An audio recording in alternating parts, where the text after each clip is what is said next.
Bismillahirrahmanirrahim. Assalamualaikum ya Rasulullah.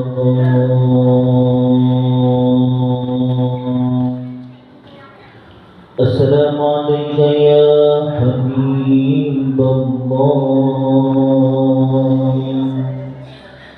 Assalamualaikum ya Nabi Allah. Assalamualaikum ya Rasulullah. Assalamualaikum ya Wali Allah. Assalamualaikum ayuhan Nabi wa rahmatullahi wa barakatuh.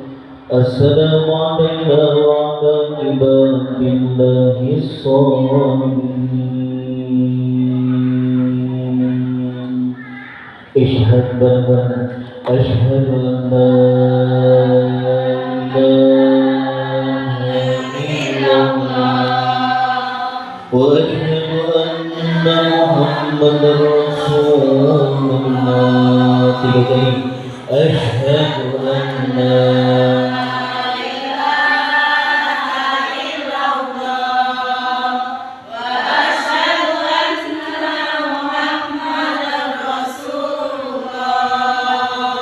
أشهد أن لا إله إلا الله وأشهد أن محمدا رسول الله.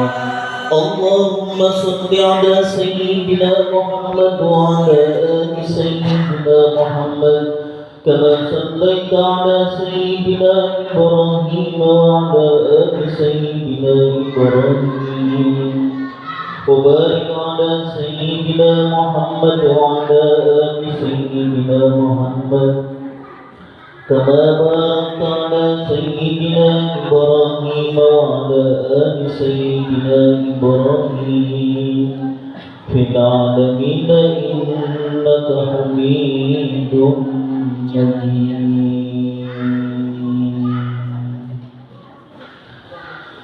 Assalamualaikum warahmatullahi wabarakatuh. Waalaikumsalam warahmatullahi wabarakatuh. Pakai masker ya, jadi nggak kelihatan kayak salam gitu.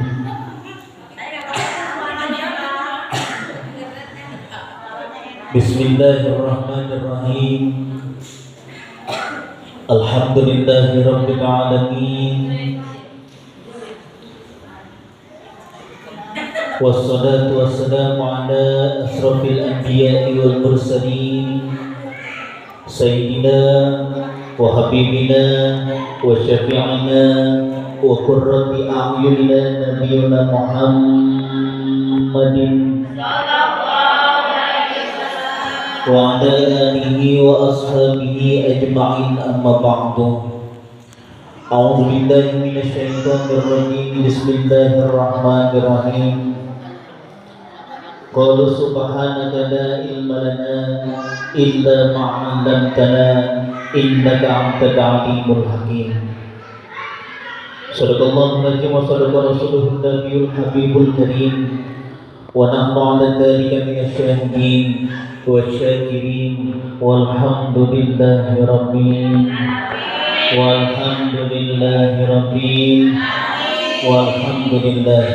alamin. Yang terhormat yang saya hormati pengurus DKM Masjid Al-Muhajirin, kita doakan bersama mudah-mudahan para pengurusnya diberikan oleh Allah kesehatan lahir dan batin dan diberikan keberkahan dunia dan akhirat. Amin amin ya rabbal alamin. Yang saya hormati juga pengurus majelis taklim, ibu-ibu ya. Alhamdulillah juga masih istiqomah. Ini pengajian kita. Hari ini kita ngaji kitab Safinah. Di bawah ya kitabnya.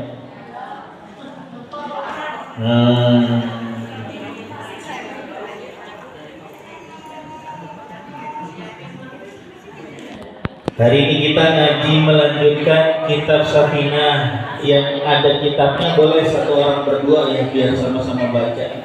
Kalau enggak, download aja di Play Store Safinatun Najah yang terjemahannya ada, itu juga bisa. Jadi nggak ada alasan buat ngaji. Ya.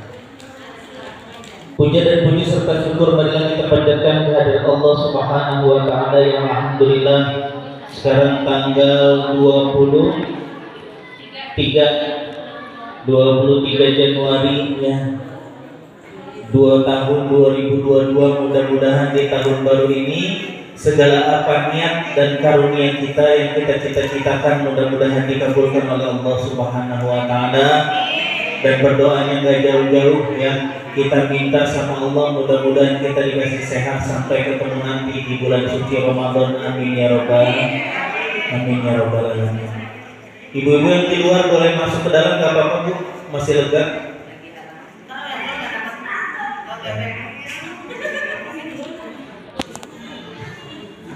Ibu-ibu jamaah yang sama-sama dimuliakan oleh Allah Subhanahu wa taala. Kemarin kita belajar ya, faslun ini sebuah pasal menerangkan tentang rukun Islam yang pertama. Ya, kita belajar kemarin juga faslun ini sebuah pasal menerangkan tentang rukun iman. Halo? Halo? Ya.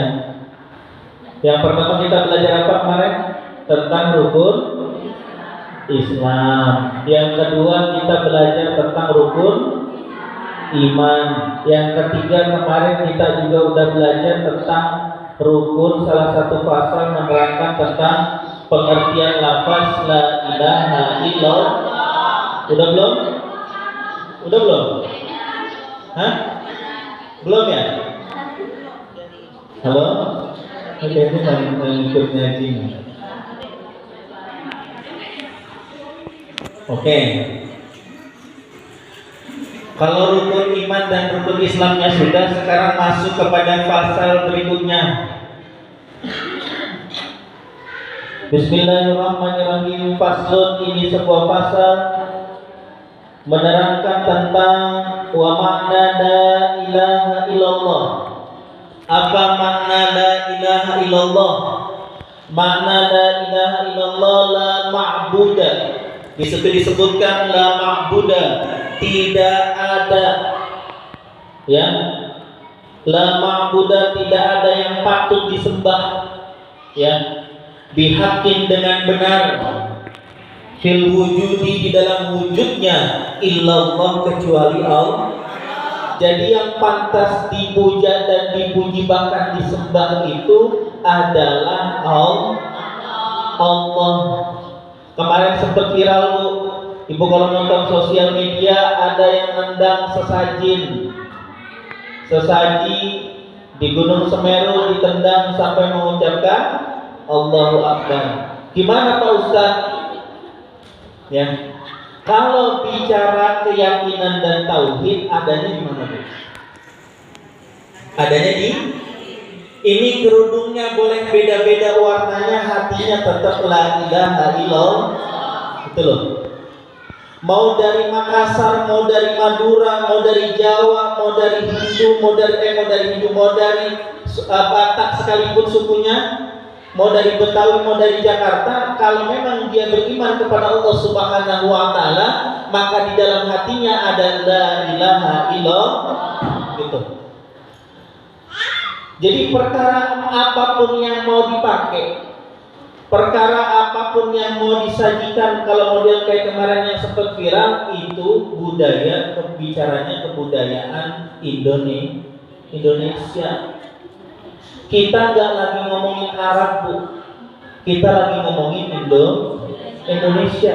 Andai kata sesaji itu tidak boleh dan haram Bu, mungkin Wali Songo orang yang pertama yang mengharamkan.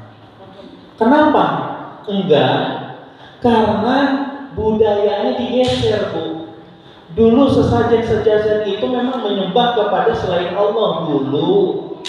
Sekarang berubah jadi sedekahan, akhirnya dikasih makanannya udah bukan lagi buat sesuatu yang gak kelihatan, dikasih sesajinya itu, sedekahannya itu kepada siapa? Kepada sanak saudara tetangga. Gitu loh. Nah itu kenapa di Pak Ustadz ada namanya istilah sedekah gunung, sedekah laut, sedekah bumi. Orang dulu berterima kasih sama alam. Gitu loh. Orang dulu itu bingung berterima kasih sama Allah, caranya apa lagi? Selain berterima kasih kepada alam semesta. Karena yang pengen masuk surga bukan hanya kita, Bu. Tumbuhan juga pengen masuk surga. Ikan juga pengen masuk. Alam semesta jagat raya ini juga pengen masuk surga. Kenapa bisa, Pak Ustadz? Lewat siapa? Lewat orang-orang soleh. Coba, siapa yang berani jamin hatinya orang yang sesajen itu tidak menyembah Allah? Gak ada, Bu. Urusan tauhid itu urusan kita sama Gusti Allah. Paham tuh? Paham ya. Hari ini ngaji rame banget ya. Ya. Lama Buddha di situ tidak ada yang patut disembah, nggak ada sesembahan selain Allah, Bu. Nggak boleh nyembah kuburan, nggak boleh nyembah binatang, nggak boleh nyembah pohon, nggak boleh nyembah apapun bentuknya. Kalau orang Cina nyembah tapekong, itu rotinya dibikin sendiri, makanannya dibikin sendiri, tiba-tiba lapar, rotinya di mana? Ya. Ada yang nyembah berhala, ya, nyembah berhala, menganggap berhala itu adalah berhala yang punya kekuatan, ya. Padahal segala kekuatan yang bentuk apapun itulah haula wala quwwata illa billahil aliyyil azim. Tidak ada daya, tidak ada upaya, semuanya adalah dari Allah Subhanahu wa ta'ala. Yang jelas ya, Bu, la ma'budah, tidak ada yang pantas disembah bihaqqin dengan benar, fil wujudi, di dalam wujudnya, illallah, kecuali Allah. Ada pertanyaan? Jelas ya, Bu, kalau ngomongin tauhid itu adanya di sini. Ya, ngomongin tauhid adanya di hati. Islam itu diucapkan, ihsan itu dilakukan dengan perbuatan, iman itu diyakini. Ibu beriman kepada Allah, iman Pak Ustadz kepada Allah. Iya iman Pak Ustadz, imannya ada di dalam hati. Ya, coba Ibu saya mau tanya, kalau seandainya ada orang mau ngasih duit 100 juta, Ibu suruh pindah agama, suruh pilih agama yang lain, dikasih duit 100 juta mau nggak? Benar. Ayo. Disuruh copot jilbabnya, dikasih duit 2M.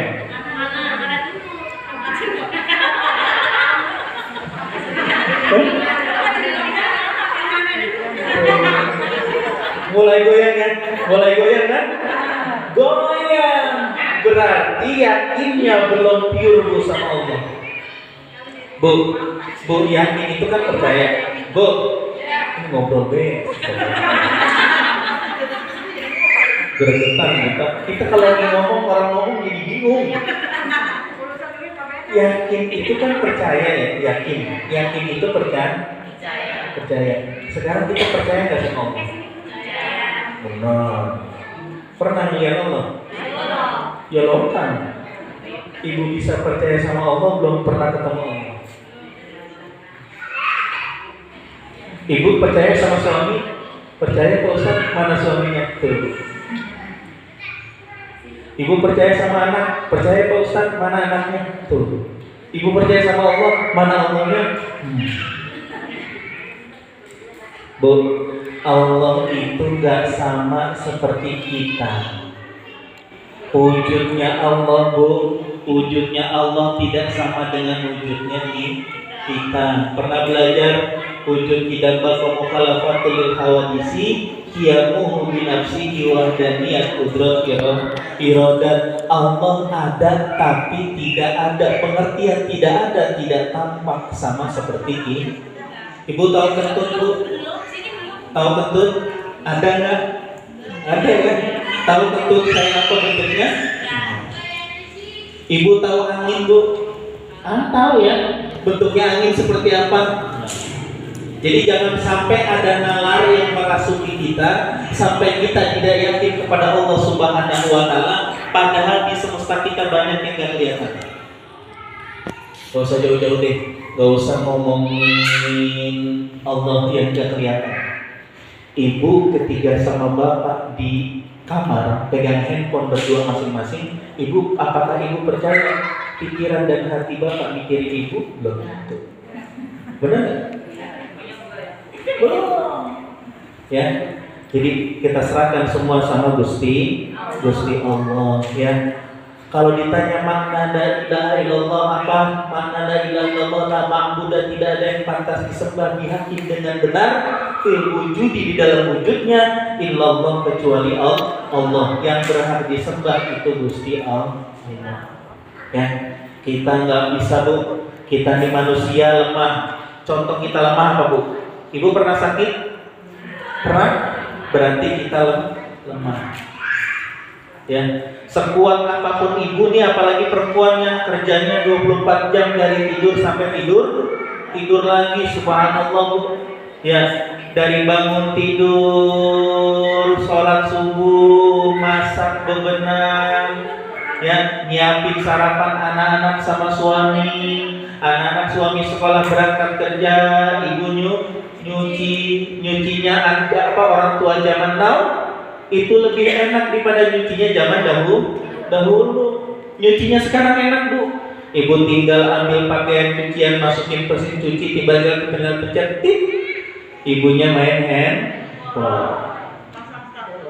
Ya, di SMS, di WA sama bapak, Bun lagi apa? Lagi nyuci? Padahal lagi main handphone. Sok capek banget kan? Padahal tidak terlalu capek, waktunya masih banyak buat yang lain. Coba kalau orang tua kita dulu, Bu, itu nyuci belum ada sanyo, nyucinya di sawah, di kali, pakai batu, sabunnya B29 yang batangan. Ya, pernah ngerasain? Masya Allah, itu cucian dicemplungin, digosok-gosok, dibilas, disikat, dicemplungin lagi, ditepok lagi, subhanallah. Dimasukin lagi ke ember, ditutup sampai ke rumah. Ya. Yang selanjutnya faslun, ini sebuah pasal menerangkan tentang apa di situ tulisannya? Alamatul bulugi. Apa itu Pak Ustadz? Alamatul bulugi, tanda-tanda alamat. Tanda alamatul itu adalah tanda-tanda. Alamatul bulugi, tanda-tanda balik. Ya, ibu udah balik belum? Wah, ibu udah balik-balik.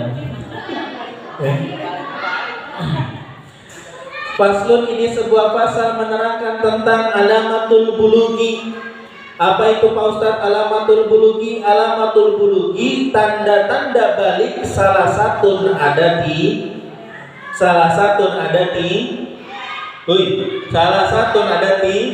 tiga. Romanya takut-takut amat ya. Ini pakai bahasa Indonesia gampang ini. Alamatul bulugi, tanda-tanda balik itu salah satu ada di tiga, ya. Tanda-tanda balik mencapai usia remaja seseorang itu ada tiga, yaitu yang pertama, tamama khamsa asrata sanatan fi zakari wal unsa, berumur seorang laki-laki atau perempuan 15 tahun. Ibu kalau punya anak laki-laki dan perempuan 15 tahun, walaupun dia tidak haid sekalipun, walaupun belum mimpi jima sekalipun, tiba-tiba masuk umurnya 15 tahun, maka sudah gitu ya, Bu. Pak Ustadz, tiba-tiba anak saya 11 tahun haid, berarti balik. Pak Ustadz, tiba-tiba anak saya 14 tahun mimpi jima, si cowok tiba-tiba lagi tidur keluar, nggak perlu itu juga dia sudah balik. Pengertian balik di sini gini, Bu. Kalau anak belum balik, tanggung jawab orang tua. Kalau anak itu melakukan kebaikan bahkan keburukan, ketika anak itu belum balik, maka itu jadi tanggung jawab orang tua. Pak Ustadz, anak saya ngaji, anak saya sholat, itu pahalanya dia masuk kepala ibu, Bu. Kalau belum balik, anak kita sholat, anak kita ngaji, melakukan kebaikan apapun, itu masuknya kepada pahalanya kedua orang tuanya. Makanya bocah suruh ngaji, ibu belum balik mah ngaji, ibu juga dapat kebaikan. Tapi ketika si anak itu melakukan keburukan juga, itu juga dosanya kembali kepada orang tuanya. Ya. Jadi Tony, pengertian balik ini adalah perpindahan tanggung jawab secara syar'i. Ya. Ketika anak ibu sudah balik, maka kewajibannya berubah menjadi tanggung jawab anak itu sendiri. Maka ketika anak sudah balik, sholatnya dijaga, sholat karena anak itu menjadi tanggung jawab pribadinya sendiri.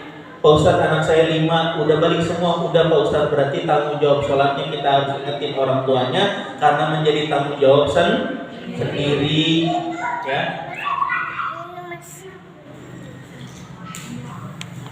Ya, menjadi tanggung jawab sendiri. Alamatul bulugi, tanda-tanda balik itu salah satu ada 3. Yang pertama, tamama khamsa asrata sanatan fi zakari wal unsa, berumur seorang laki-laki atau perempuan 15 tahun.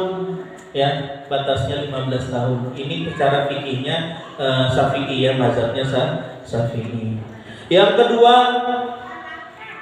wal ihtilamu fi zakari wal unsa litisinina.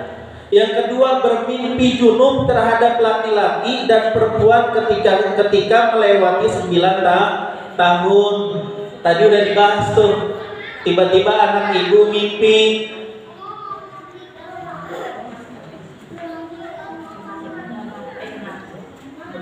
ya, ketika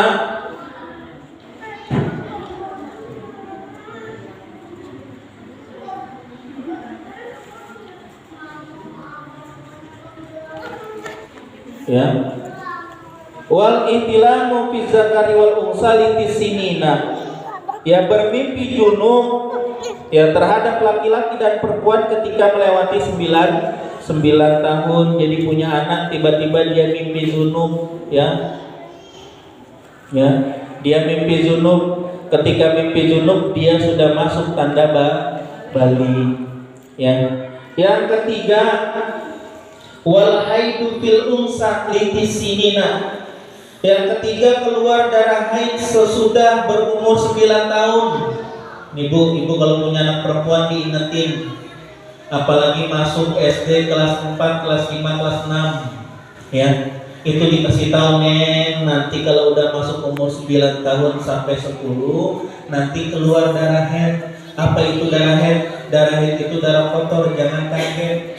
Banyak tuh di sekolah SD tiba-tiba lagi main keluar darah, stres, nangis, karena nggak tahu, dipikirnya adalah penyakit, karena orang tuanya nggak ngajarin, orangnya nggak ngasih tahu.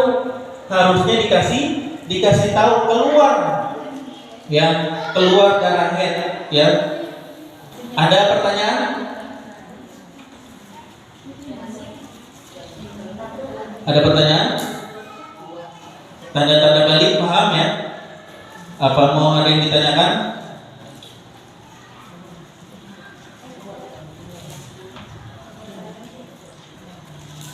Gimana? Sudah? Paham, ya? Tanda-tanda balik itu ada 3. Yang pertama, baik laki-laki dan perempuan masuk umur 15 tahun. Yang kedua, bermimpi junub, ya, baik laki-laki dan perempuan, ya, baik laki-laki dan perempuan, ya, melewati umur 9 tahun.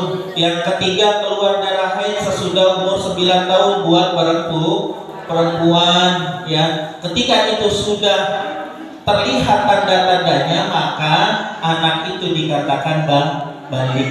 Balik itu kewajiban syar'inya menjadi tanggung jawab sendiri. Jelas? Jelas. Ada pertanyaan?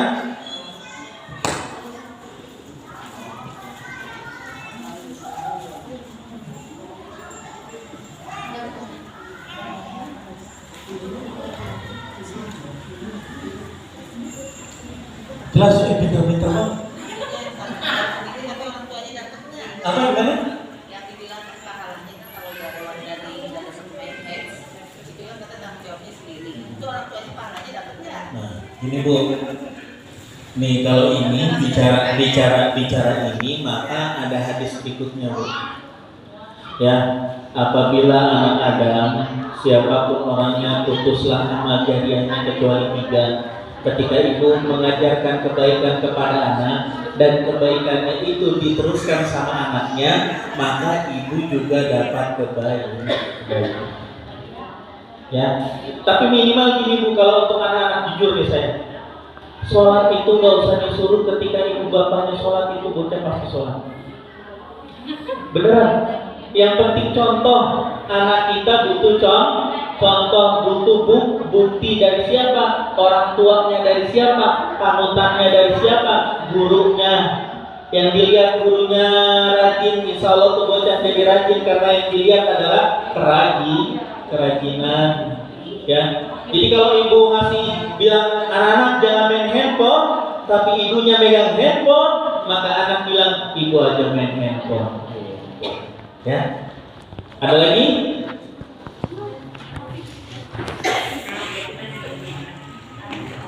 Ya, lanjut kita udah pinter ya. Saya ini masya Allah, ini kalau di pesantren itu yang mainnya bisa 10 orang. Udah pinter ya ternyata ya, subhanallah. Alhamdulillah. Ini antara nggak ngerti atau bingung. Ada pertanyaan Bu, silakan.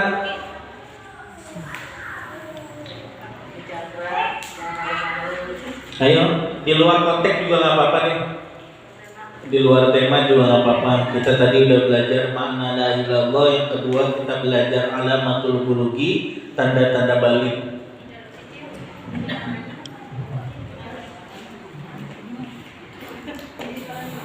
Udah paham ya? Lanjut ya. Lanjut nih benar. Ya lanjut. Bismillahirrahmanirrahim. Faslun, ini sebuah pasal menerangkan tentang surutul izzai wal hajari samaniyatun. Apa tuh Pak Ustaz?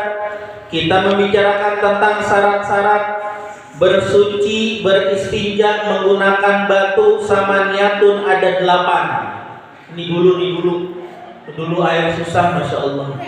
Sekarang mah insya Allah air banyak ya. Ini kalau sampai kejadian Gria Indah Serpong kemarau 2 tahun misal contoh, mau nggak mau kita bersucinya menggunakan batu. Gimana caranya Pak Ustadz? Syaratnya apa aja? Ya. Ayyakuna bisalasati ijari. Yang pertama menggunakan 3 batu. Ibu nyari 3 batu. Ya, batunya jumlahnya ada di 3. Ya.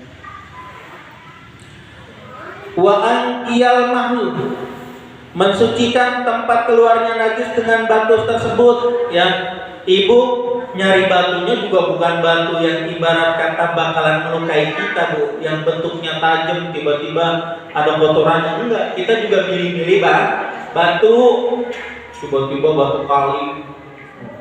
Jangan, kita nyari batu juga batu yang aman, batu yang bersih, batu yang suci. Yang kita lihat batu itu nggak bernajis.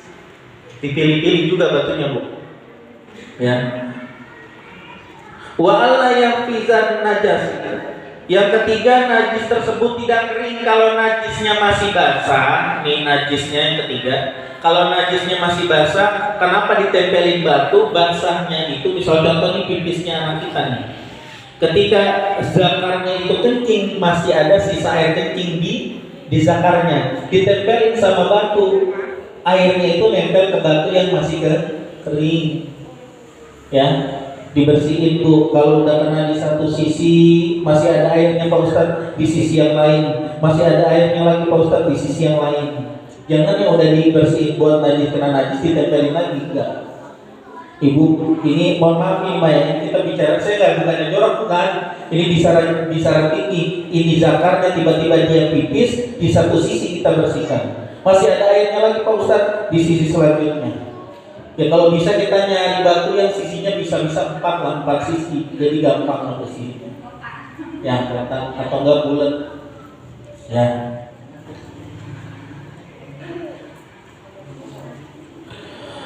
Wala yang takila, najis tersebut tidak berpindah. Ya, najisnya nggak berpindah. Misal contoh najisnya ada di zakar, tiba-tiba pindah ke paha, nggak boleh. Berarti najisnya udah pindah. Najisnya masih di satu tempat. Ya. Wala yatrahu alaihi akhir, ya, tempat istinja tersebut tidak terkena benda lain sekalipun tidak najis. Tempat istinja tersebut tidak terkena benda yang lain sekalipun tidak najis. Artinya tempat baik dubur dan kubulnya itu tidak berpindah, tidak berpindah kepada tempat yang tidak najis, ya. Jadi di kita nih depannya itu disebutnya kubul, belakang itu disebutnya kubul. Dubur dan kubul, depan dan belakang. Ya, kita kan ngaji ini ngejaga yang 9. Kalau orang Jawa bilang kalau ngaji itu menjaga 9 lubang yang diaji-aji. Ngaji itu jaga 9 lubang yang diaji-aji. Apa Pak Ustaz? 1, 2. Emang mata kita ada lubangnya? Ada. Kenapa bisa keluar air mata? Berarti ada lubang. Jaga mata kita dari sesuatu yang sebenarnya tidak perlu kita lihat. Apalagi sampai bikin hati kita kotor, apalagi sampai bikin mulut kita serampangan, apalagi sampai bikin hati kita berkecimpung air yang suujon sama orang lain. 1, 2, 3, 4. Jaga kuping kita dari apa Pak Ustadz? Jaga kuping kita dari apa ya Pak? Omongan-omongan yang sebenarnya merusak keikhlasan kita. Ibu lagi istiqomah ngaji, mentang-mentang belagu ngaji mulu masuk surga, belum tentu juga masuk surga. Yang ngaji belum tentu masuk surga, yang gak ngaji ngapain? Yang ngaji aja belum tentu masuk surga, apalagi yang kagak ngaji. Gitu. Ya, istiqomah baik. Lagi rajin-rajin sholat, Allahu Akbar, digodain sama bapak, sholat mulu. Kuburan kita masing-masing. Tuh, kuburan masing-masing. Bagus kuburan yang gak barengan kita Ibu. Kuburan masing-masing. Ya. 1, 2, 3, 4, 5. Jaga nih lubang mulut kita Bu, Masya Allah. Tiap hari mulut kita dibikin dosa tanpa kita sadari. Coba deh. Yang paling sering banget kita dosa sama anak kita Bu. Bener kan? Ada tuh Dek, nanti ada tetangga ke rumah bilang mama gak ada ya. Ya. Terus tiba-tiba tetangganya datang, Assalamualaikum. Waalaikumsalam. Kata anaknya, Mama ada deh. Kata Mama gak ada. Tuh. Siapa yang ngajarin bohong? Maknya. Ya, enggak disorot di tahap 3 di sini Om. Ya. Tuh, yang 1, 2, 3, 4, 5. Apalagi? 1, 2. Nih hidung kita. 6, 7.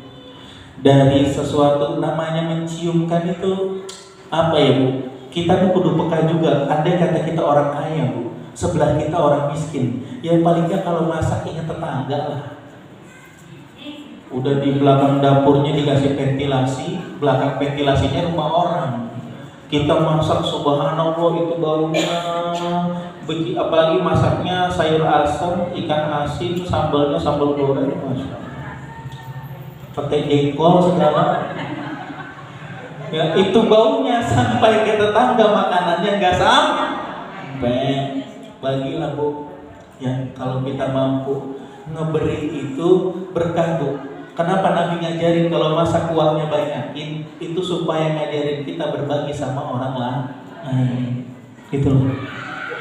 Ya, saya yakin Bu, kalau Ibu berbuat kebaikan dengan kita ngasih sayur atau makanan ke orang lain, ketika tempat makanannya itu kan ada di rumah tetangga kita yang kita kasih ya. Ketika dia dapat makanan juga, dia balikin lagi tuh piringnya diisi lah. Kalau yang ngerti, ya ini mau dibalikin piring kagak dicuci. Di sono di tahap 3 semua. Ya, 1, 2, 3, 4, 5, 6, 7, 8. Jaga kemaluan. Bu, kalau namanya perempuan itu kan istinjanya lebih repot daripada laki-laki. Iya. Dan gak bisa seenak laki-laki, gak bisa. Mesti jongkok. Dan ibu harus pastikan kalau najisnya itu benar-benar bersih. Apalagi namanya cebok, bu, ngajarin anak kita nih. Kalau lagi habis bu, kalau ngajarin anak kita harus bisa cebok itu di lubang duburnya itu dibersihkan. Ayam kok licin-licin itu namanya masih ada kotorannya. Harus sampai keset. Ya, diajarin itu bocah cebok pakai tangan apa? Pakai tangan kiri. Diajarin supaya paham yang dibersihin bukan hanya yang di depan, tapi yang di belakang. Artinya ngaji itu menjaga 9 lubang yang di aji-aji, yang di depan adalah jaga kemaluan kita. Ya, bahaya. Ya, itu hal yang paling sensitif. Berapa banyak orang bisa pakai kerudung, orang bisa ngaji, tapi dia tidak bisa menjaga syahwatnya, tidak bisa menjaga kemaluannya. Ya, kemarin ada berita juga tuh guru di pesantren tiba-tiba menghamili santrinya sampai berapa orang? 15. Ibu jangan punya pikiran jelek sama ustadznya ya bu. Ini demi Allah bu. Agama mah gak ngajarin begitu. Demi Allah, nggak ngajarin yang begitu. Perkara ibu, jangankan kiai, jangankan ustadz, semua punya namanya manusia. Semua punya tempat salah dan lupa, gitu loh. Jangan ibu lihat seorang ustadz, seorang kiai itu adalah makhluk yang sempurna. Enggak, kita semua juga manusia biasa, punya salah, gitu loh. Tapi jangan sampai kita punya pemikiran itu adalah oknum orangnya. Enggak, bukan Islamnya yang ngajarin seperti gitu kalau di pesantren anak kita bahaya dong, enggak. Kita juga kudu pintar-pintar ngelihat ya, ngejaga anak kita ya. Yang keenam, wala yatrau alaihi akhir wala yanjaru nafisati wal hasafah ya. Najis tersebut tidak berpindah ke tempat istinja, lubang kemaluan belakang dan lubang kemaluan depan ya. Wala yasfatan ma'i, najis tersebut tidak terkena air. Wa ayyakunal hajari tahiran, batu tersebut suci, gitu ya. Yang keenam, najis tersebut tidak berpindah tempat istinja, lubang kemaluan belakang sampai lubang kemaluan depan.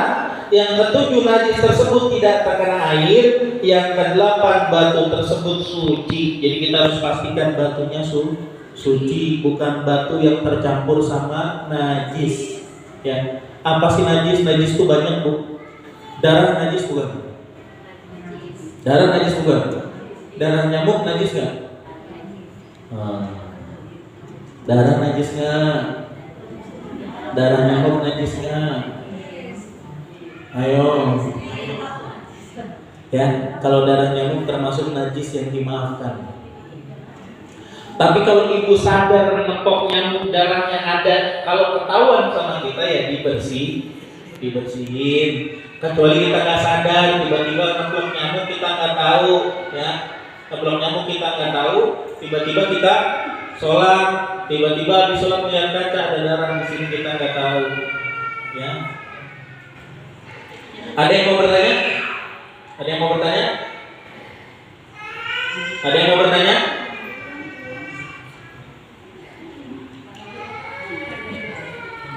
Ayo, tentang syarat bersuci menggunakan batu.